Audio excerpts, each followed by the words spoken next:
Coucou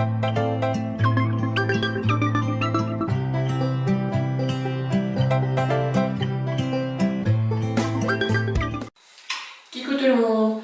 Pour cette première Qu'est-ce que ça? Et puis comment qu'on fait de 2016, j'ai choisi d'aborder le thème de la méditation. Vous en avez sûrement déjà entendu parler. Il existe plusieurs définitions de la méditation. Certaines peuvent être, voire même sont contradictoires. L'idée principale est d'apaiser le mental et d'être dans l'ici et maintenant. Donc de manière générale, effectivement, nos pensées n'arrêtent pas de voyager. De notre liste de courses à la visite chez le dentiste, de notre dernière papote avec Cunégonde à ce qui se passe au bureau, de l'anniversaire de Petit Bout qui arrive, à la soirée tant redoutée avec la petite Danielle. Mais j'arrête là, je suis certaine que vous avez compris l'idée. Donc, la méditation est un moyen, parmi d'autres, de permettre à notre mental de se libérer afin d'être éclairé et reposé. Donc, de cette manière, c'est une façon de prendre du recul et de cesser de ressasser encore et encore nos peines, nos souffrances, nos douleurs, nos tristesses, etc. Et avouons-le, on est champion en la matière. De fait, il existe des centaines de techniques de méditation, mais vous ne devez pas toutes les connaître. Au contraire, c'est même déconseillé. Moi, ici, aujourd'hui, je vais vous parler de deux des méthodes les plus courantes, à savoir la méthode Vipassana et la pleine conscience. Ça le fait, hein?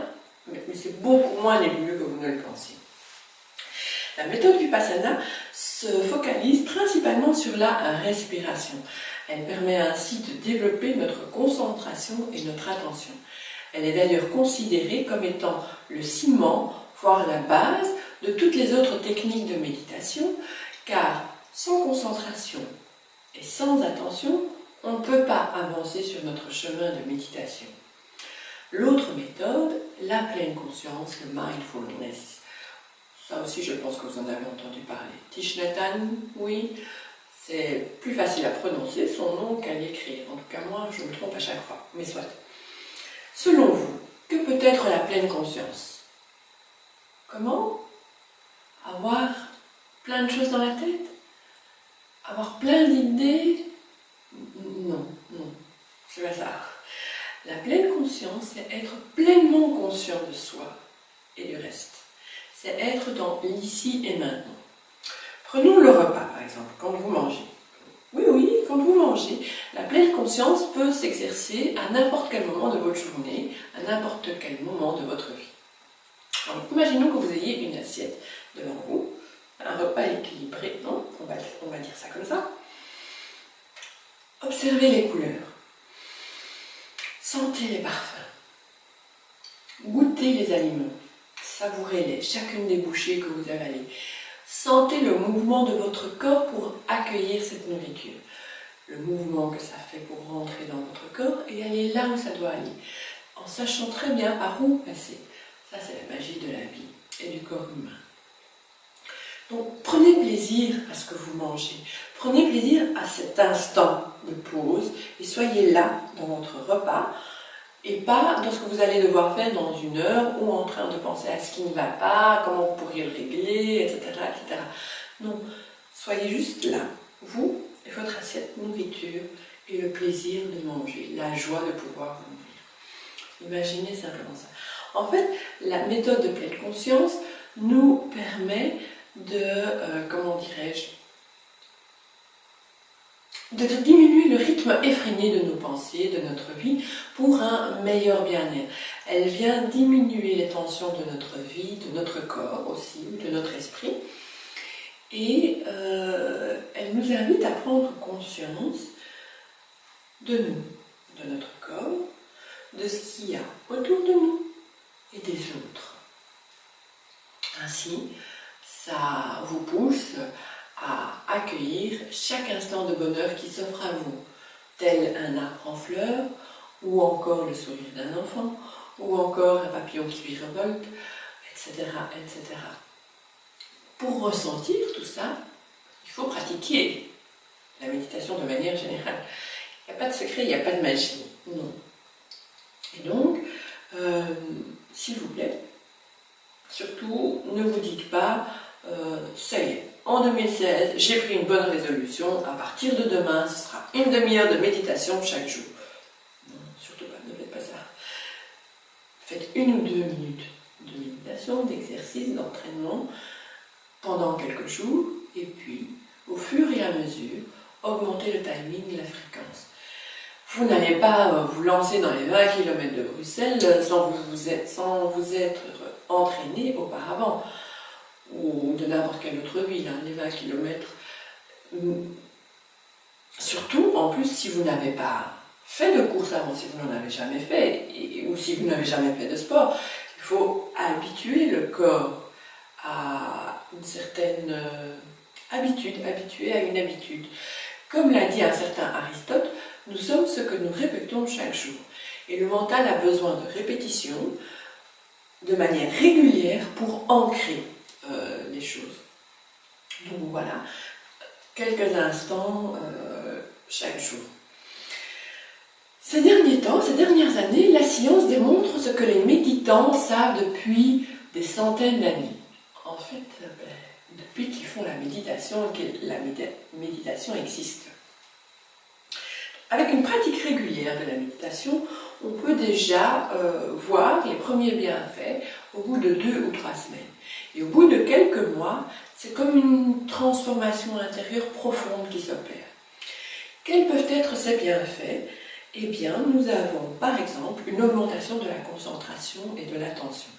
On comprend plus vite, on fait plus vite des liens, on peut également être plus créatif mentalement.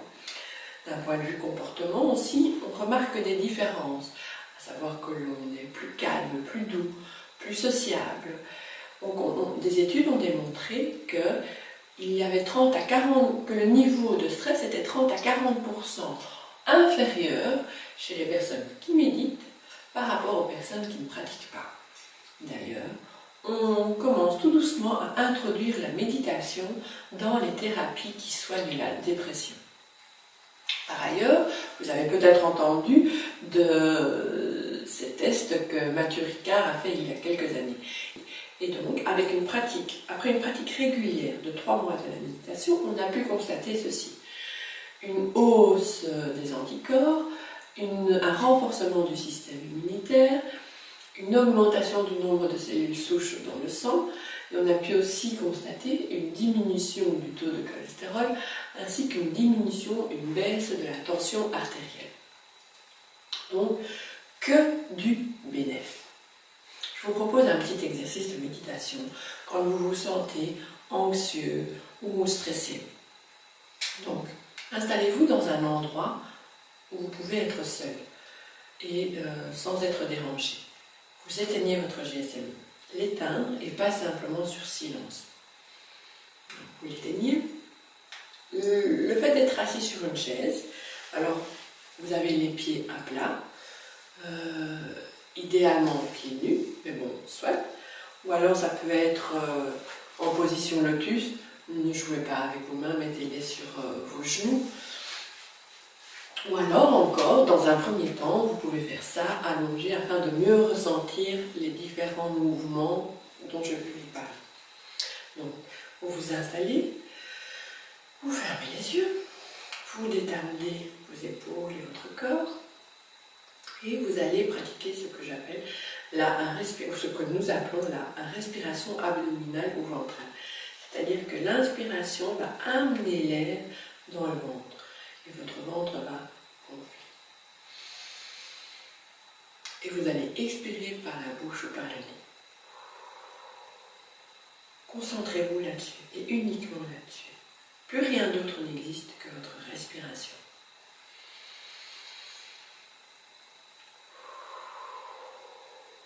C'est pour ça que la position couchée peut vous aider à sentir ce mouvement de ventre qui se gonfle et se développe.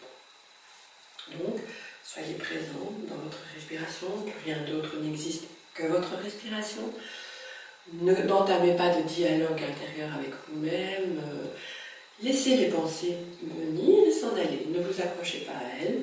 Comme un train qui passe, vous le voyez, vous n'allez pas courir après pour sauter dedans. Non, ça passe devant vous. Et puis voilà, c'est bon. Soyez juste pleinement présent à vous-même.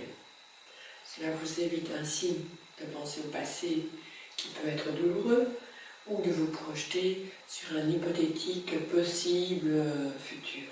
C'est juste ici et maintenant. C'est juste la vie. Voilà.